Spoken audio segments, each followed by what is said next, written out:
যখনই ma'am class শেষ করে বের হতো তখন আমি প্রতিদিন ম্যামের পিছু নিতাম আর ম্যামকে একটা একটা করে প্রশ্ন করতাম আর ম্যামের একটা একটা করে প্রতিটি জিনিসের সুনাম করতাম। প্রথম দিন বলতাম, ম্যাম আপনার চুলগুলো কিন্তু অনেক সুন্দর। দ্বিতীয় দিন বলতাম, ম্যাম আপনার হাসিটা কিন্তু অনেক কিউট। তৃতীয় দিন বলতাম, ম্যাম আপনি যদি ব্ল্যাক কালার শাড়ি পরেন না অনেক সুন্দর লাগবে। এরকম করে প্রতিদিন বলতাম আর ম্যামও এইভাবে আমার প্রতি ইমপ্রেস হয়ে যায়। তবে ম্যাম আমার থেকে 2 বছরের বড় আর আমি ম্যামের 2 বছরের ছোট। তবে একদিন কি হলো, ম্যামের সঙ্গে এরকম করে শয়তানি করতে করতে যাচ্ছিলাম, হঠাৎ করে ম্যামের বাবা দেখে ফেলে।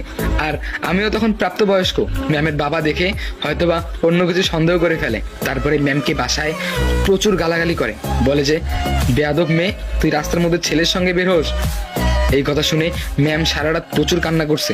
তারপরের দিন যখন আমি ক্লাসে আসলাম দেখলাম ম্যামের মনটা অনেক খারাপ। তারপরে ম্যামকে বললাম, ম্যাম একটু হাসেন না।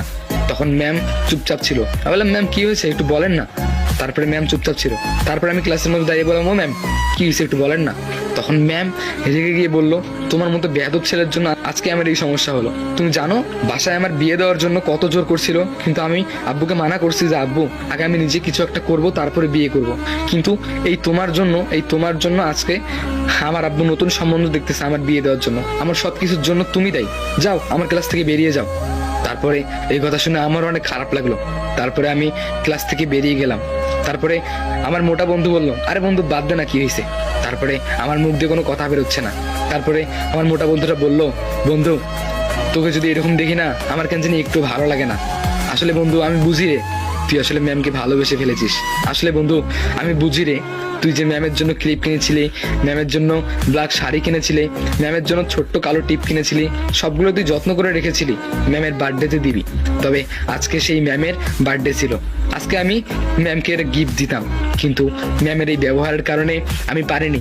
আসলে আমিই দায়ী। আমি যদি এরকম করে তাকে বিরক্ত না করতাম তাহলে সে হয়তো বা বাসায় এরকম আমার জন্য বকা শুনতো না। যাই হোক, তারপরে আমি সিদ্ধান্ত নিলাম ওই কোচিংয়ে আমি আর পড়বো না আর ম্যামকেও আমি আর ডিস্টার্ব করবো না। তবে তার পরের দিন ম্যাম কোচিংয়ে আসে আর আমার মোটা বন্ধুটাও কোচিংয়ে যায়, তবে আমি যাইনি। তবে সেদিন আমার মোটা বন্ধুটা কোচিং থেকে এসে বলে, জানিস আজকে ম্যাম কাকে যেন খুব খুঁজছিল, তবে প্রকাশ করতেছিল না।